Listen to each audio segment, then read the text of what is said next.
السلام عليكم ورحمة الله، طلاب الصف الثاني الإعدادي. أهلا بيكم في قناة ويز نسمة. النهاردة إن شاء الله معانا فيديو. إن شاء الله هنراجع مع بعض على القراءة من كتاب الغاية.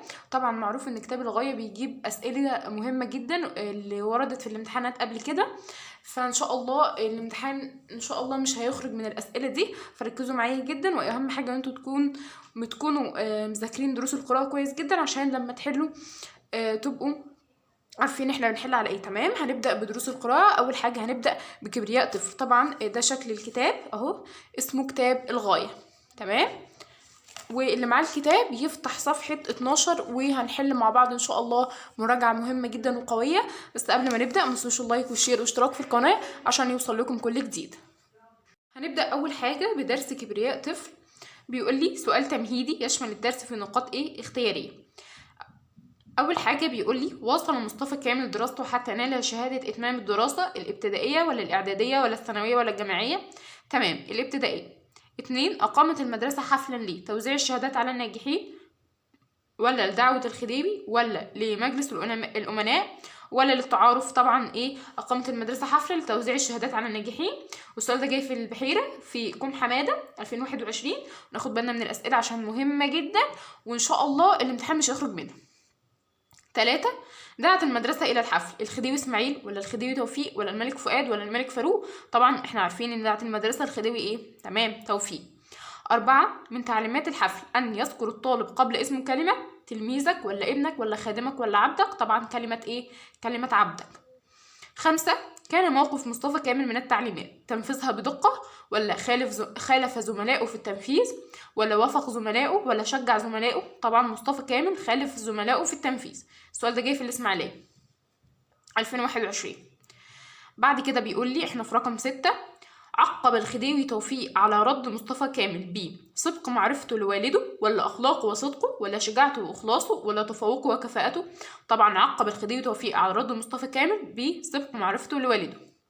7. بيقول لي كان الضابط النقط بسبب موقف مصطفى كامل لأن هو خالف زملائه في التنفيذ. الضابط بقى كان ماله؟ كاد أن ينفجر من الغيظ ولا يطير من الفرح ولا يقع في الإغماء؟ طبعا كاد الضابط أن ينفجر من الغيظ. 8. بيقول لي ظن الضابط أن الطالب نسي ولا تغافل ولا تكاسل ولا تعلفن؟ طبعا ظن الضابط أن الطالب نسى. تمام. 9. بيقول لي تصرف مصطفى كامل مع الخديوي يدل على التفاخر؟ لا طبعا. التواضع ولا الاعتزاز بالنفس ولا الحب؟ طبعا يدل على الاعتزاز بالنفس. السؤال ده برضو جاي في البحيرة في كوم حمادة 2021. تمام، الأسئلة واضحة عندكم إن شاء الله. 10. بيقول لي تميز مصطفى كامل في حديثه مع الخديوي بالقوة ولا الخوف ولا الشجاعة ولا التدني؟ طبعا تميز مصطفى كامل في حديثه مع الخديوي بالشجاعة. تمام، السؤال ده جاي في القاهرة قبل كده 2021. 11. بيقول لي استدعي مصطفى كامل أمام الضابط ليه؟ يكافئه ولا يوبخه ولا يمتحنه ولا يناقشه لماذا لم ينفذ التعليمات؟ طبعا ليناقشه لماذا لم ينفذ التعليمات مثل زملائه. 12. بيقول لي أجاب مصطفى كامل على الضابط بخوف وفزع ولا ذلة وانكسار ولا وقاحة ولا شجاعة وجراءة؟ طبعا احنا عارفين ان مصطفى كامل أجاب بشجاعة وجراءة. تمام. بيقول لي بعد كده 13. صنع الضابط عبارات عن مصطفى كامل. سمع الضابط عبارات مصطفى كامل في حزن وبكى ولا اندهاش واضطراب ولا خاف وفزع ولا تركه ومشى؟ طبعا سمع الضابط عبارات مصطفى كامل في اندهاش واضطراب. تمام كده ان شاء الله خلصنا مع بعض اول صفحه من كبرياء طفل صفحه 12. اللي معاك كتاب ان شاء الله دلوقتي هندخل على الصفحه رقم 13. 14. بيقول لي نتعلم من هذا الدرس الشجاعه ولا الاعتزاز ولا رفض الذل ولا جميع ما سبق؟ طبعا جميع ما سبق. تمام كده، جايب لي قطعة وجايب لي عليها أسئلة. بيقول لي وصل مصطفى كامل الدراسة حتى نال شهادة إتمام الدراسة الابتدائية سنة 1887 وأقامت المدرسة حفلا فخما لتوزيع الشهادات على الناجحين. دعت إليه الخديوي توفيق وكبار رجال حاشيته والوزراء ورهطا من علية القوم. تمام. بيقول لي هات جمع فخما. طبعا جمع فخما فخام. جمع الدراسات مرادف واصل يعني تابع. بعد كده 4. بيقول لي مرادف نال حصل.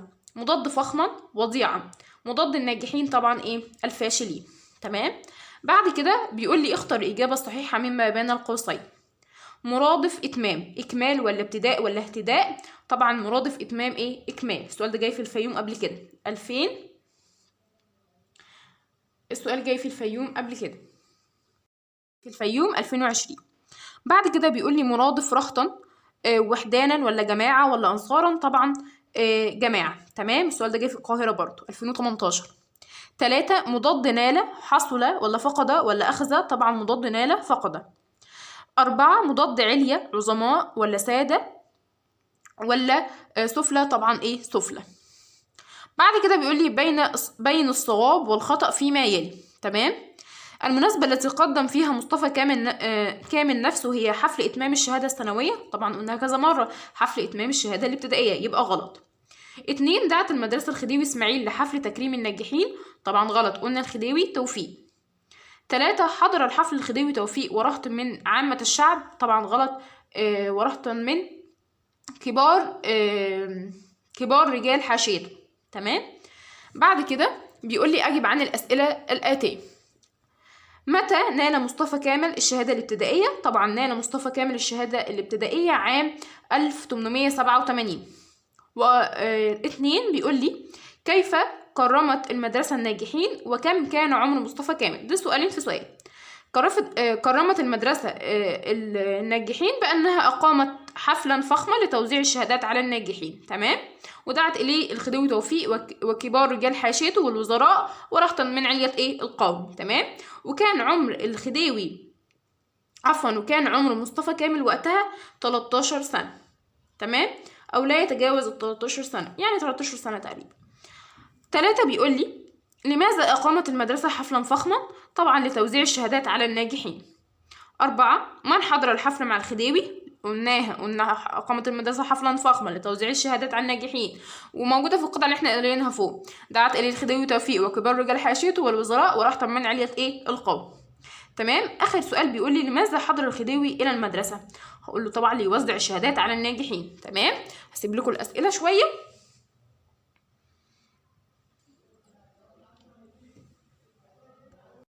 السؤال التاني بيقول لي ثم حدث في هذا الاحتفال الكبير حدث. ثواني اظبط لكم الكاميرا عشان تبقوا شايفين بصورة اوضح. تمام. بيقول لي ثم حدث في هذا الاحتفال الكبير حدث عجيب دل على ما تنطوي عليه نفس هذا التلميذ. كان من نظام الحفل يتقدم الطلبة الناجحون للمثول بين يدي الخديوي واحدا فواحدا، وقد أعد الطلبة لهذا العرض فلقون العبارات المناسبة في هذا المقام، ومنها أنه في حالة ذكر اسم الطالب أو اسم والده يجب أن يكون مسبوقا بكلمة عبده.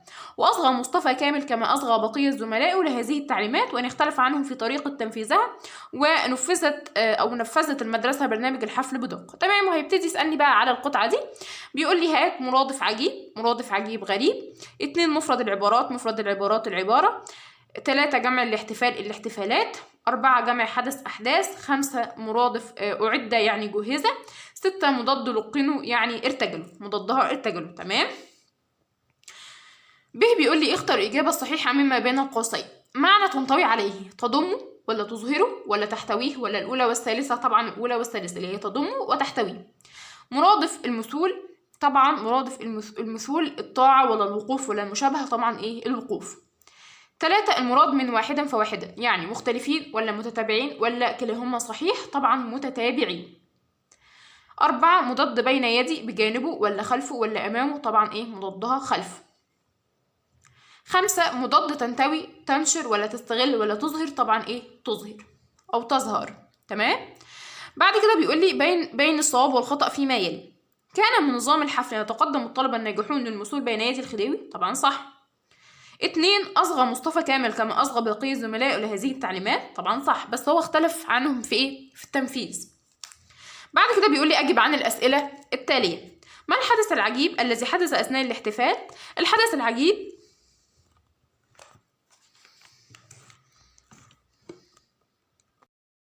بيقول لي أجب عن الأسئلة التالية. ما الحدث العجيب الذي حدث أثناء الاحتفال؟ طبعا الحدث أن مصطفى كامل عندما سأله الخديوي عن اسمه وعن اسم أبيه لم يذكر قبل اسمه أو اسم أبيه كلمة عبدك. تمام. بعد كده رقم 2 بيقول لي من المقصود بهذا التلميذ. طبعا المقصود بهذا التلميذ هو مصطفى كامل. 3 ما النظام المتبع في الحفل آنذاك يعني وقتها. يعني النظام المتبع هو عندما يتقدم الناجحون يلقون كلمة عبدك في حالة ذكر اسم الطالب أو اسم والده. تمام. بعد كده بيقول لي 4 كيف أعدت المدرسة الطلاب لمقابلة الخديوي. قلناها فوق، ان يتقدم الطلبة الناجحون للوصول بين يدي الخديوي واحدا فواحدا، وقد أعد الطلبة لهذا العرض فيلقون العبارات المناسبة في هذا المقام، ومنها أنه في حالة ذكر اسم الطالب أو اسم والده يجب أن يكون مذكور بكلمة إيه؟ بكلمة عبدك. الأسئلة بتتكرر بس مهم. ما التعليمات التي وجهتها المدرسة للطلاب؟ نفس الإجابة يعني كيف أعدت المدرسة الطلاب لمقابلة الخديوي؟ نفس إجابة ما التعليمات التي وجهتها المدرسة إيه؟ للطلاب. تمام. ماذا طلب من مصطفى كامل أن يفعل عندما يقف أمام الخديوي؟ طبعا أن يذكر كلمة عبدك قبل اسمه أو اسم والده. تمام. 7 ما العبارة التي لقنت للطلبة قبل الحفل؟ العبارة هي أن عندما يذكر الطالب اسمه أو اسم والده يذكر كلمة عبدك. تمام. 8 ما موقف الطلاب من التعليمات؟ طبعا الطلاب التزموا بها جميعا ما عدا مين؟ ما عدا مصطفى كامل زي ما احنا قلنا في قول كلمة عبدك، لأنه هو ما قالش كلمة عبدك. تمام. بعد كده بيقول لي فكر ثم أجب. أي التعبيرين أدق ولماذا؟ من علمني حرفا صرت له عبدا، أم من علمني حرفا يعلو عندي قدرا؟ طبعا الثاني لأن ليس لي عبدا إلا الله. تمام. هنقول الثاني لأنه ليس لي عبدا إلا إيه؟ الله. 2 بيقول لي وضح الفرق في المعنى بين كلمة اختلف في الجملتين التاليتين. اختلف عن زملائه يعني لم يتفق مع زملائه، أما اختلف إلى زملائه يعني انضم إلى زملائه. تمام. ناخد بالنا برضو من الحاجات دي جاية في القاهرة. بعد كده السؤال الثالث بيقول لي وجاء دور الطلبة الناجحين للمسؤول بين يدي الخديوي ونفذوا التعليمات بدقة إلا مصطفى كامل، في حين سأله الخديوي عن اسمه أجاب باعتداد وأنفة. مصطفى كامل غير مسبوق بكلمة عبدك زي ما قلنا. وعن اسم والده أجاب أيضا المرحوم علي أفندي محمد. فعقب الخديوي على صدق معرفته بإخلاص والده وكفاءته والضابط من خلف التلميذ الصغير يكاد ينفجر من الغيظ يحمس إليه أن يذكر كلمة عبده قبل كل إجابة، فتجاهله مصطفى كامل وظن الضابط أن الطالب نسى من رغبة المقام أن ينفذ ما أمر به وانفض الحفل وغادر الزائرون المكان. تمام. بعد كده أسئلة كلها جت في المحافظات قبل كده ناخد بالنا منها، مهمة جدا. قلت لكم المراجعة دي مهمة جدا، يا ريت تبعتوها لكل أصحابكم. اختر الإجابة الصحيحة مما بين القيسين. بيقول لي مفرد الناجحين النجاح ولا الناجح ولا الجانح؟ طبعا مفرد الناجحين إيه؟ الناجح. تمام.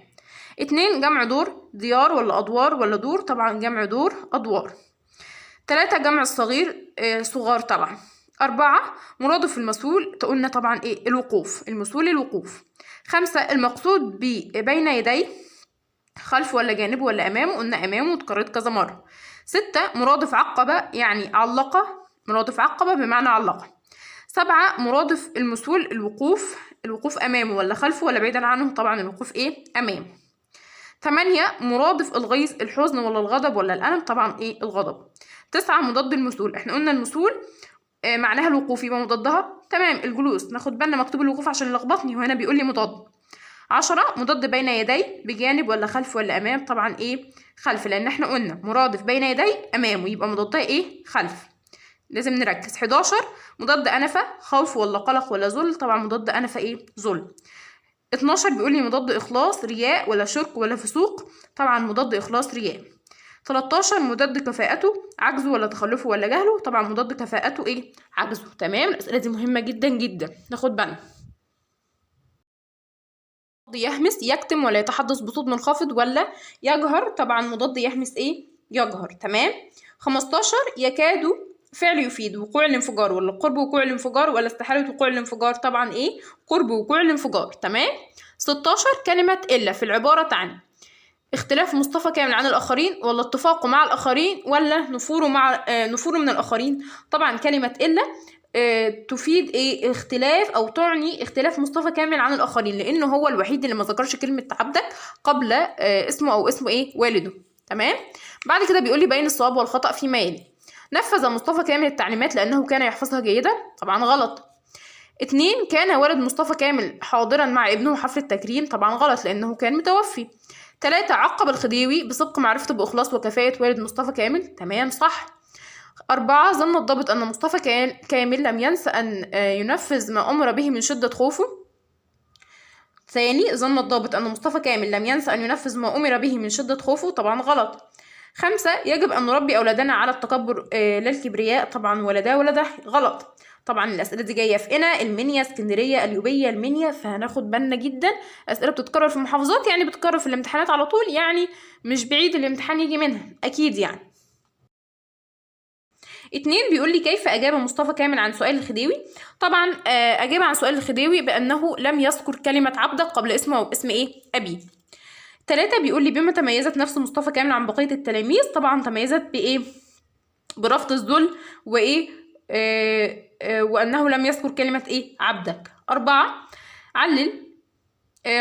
والد مصطفى كامل أبى مصطفى كامل أن ينطق بكلمة عبدك قبل كل إجابة، يعني رفض، طبعا بسبب عزة نفسه وأنه ليس عبد. وبرضه هنا بيقول لي بما تميزت نفس مصطفى كامل بعزة النفس ورفض الذل. تمام.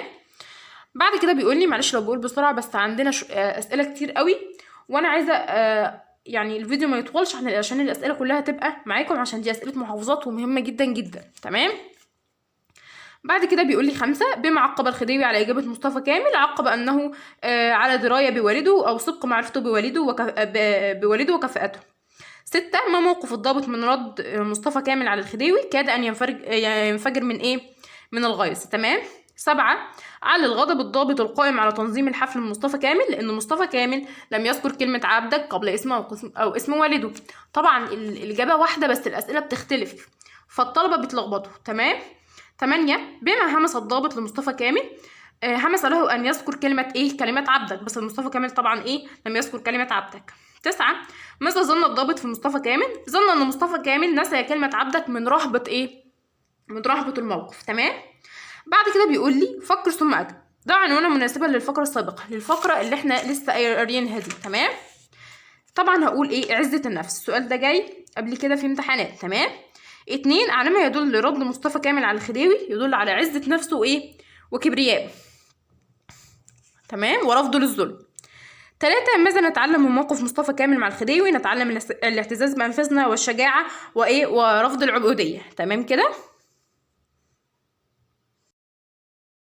بعد كده رقم 4 بيقول لي وضح جمال التعبير في كل منه.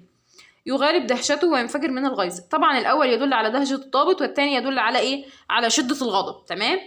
5 بيقول لي كانت وطنية التلميذ أسبق وأقوى من الجيل الذي ظهر فيه. وضح ذلك. طبعا لأنه رفض رفض العبودية ورفض ذكر كلمة عبد قبل اسمه أو اسم والده. 6 بيقول لي وضح الفرق بين كلمتي سأل في الجملتين التاليتين. سأل الخديوي الطالب عن اسمه، يعني استفسر الخديوي عن اسم الطالب. بعد كده بيقول لي سأل المحتاج الناس، يعني طلب المحتاج المساعدة من الناس. تمام. 7 بيقول لي من خلال فهمك للموضوع ما الفرق بين التكبر والكبرياء؟ طبعا التكبر هو التباهي على الآخرين، أما الكبرياء يدل على عزة النفس وعدم الظلم، وهو صفة طبعا قيمة. بعد كده بيقول لي من خلال فهمك للموضوع ما الفرق بين التكبر والكبرياء؟ طبعا التكبر هو التباهي على الآخرين، وهو طبعا صفة ذميمة، أما الكبرياء يدل على عزة النفس وعدم الظلم. السؤال الرابع بيقول لي واستدعي مصطفى كامل أمام الضباط ومدرسي المدرسة، ونوقش في أسباب عدم طاعته وتنفيذ ما كلف به، فأجاب بكل شجاعة وجراءة. كيف تطلب مني أن أذكر أمام الخديوي كلمة عبدك وما كنت أنا عبدا ولا كان أبي كذلك، ولو قلت غير الحق كنت كذابا ومحتالا، وحاشا لي أن أكون كذلك. فاضطرب الضابط ولم يستطع أن يغالب دهشته. كيف ينطق تلميذ صغير لم يتعدى عمره 13 بهذه العبارات ولا يستطيع أن يتفوه بها الكاسرون ممن هم أكبر منه سنا ومقاما؟ تمام. برضو أسئلة من أسئلة المحافظات: بني سويف، الفيوم، أسيوط، سوهاج، الإسكندرية، إسماعيلية، الفيوم، كفر الشيخ. تمام. فأسئلة مهمة جدا. بيقول لي جمع الضابط. طبعا جمع الضابط الضباط. مرادف استدعي، يعني طلب حضوره. مرادف تنفيذ، طبعا تأدية. مرادف يغالب، يقاوم. معنى يتعدى أي يتجاوز. معنى اضطرب، يعني ارتبك. معنى يتفوه، ينطق. مضاد ننقش، أهمل وترك. مضاد طاعته، غيابه ولا صلابته ولا عصيانه؟ طبعا عصيانه. مضاد طاعة العصيان. مضاد الشجاعة ضعف ولا هزيمة ولا جبن؟ طبعا مضاد الشجاعة الايه؟ الجبن. مضاد اضطرب اهتز ولا ثبت ولا هدأ؟ طبعا مضاد اضطرب ايه؟ هدأ. مضاد يغالب يهزم ولا يوقف ولا يستسلم؟ طبعا ايه؟ يستسلم. مضاد يتفوه يبلغ ولا يتكلم ولا يصمت؟ طبعا ايه؟ مضاد يتفوه يصمت. حاشا ليه تعبير يفيد الرفض ولا القبول ولا السعادة؟ طبعا تعبير يفيد ايه؟ تعبير يفيد الرفض. تمام. مال استدعى الضابط مصطفى كامل وناقشوا في عدم تعاطه؟ طبعا صح. 2 لم ينفذ مصطفى كامل التعليمات لأنه لم يكن يحفظها جيدا؟ طبعا غلط. كان حافظ التعليمات بس هو خالف زملائه أو خالف بقية زملائه لأنه لم يذكر كلمة عبدك قبل اسمه أو اسمه إيه؟ والده.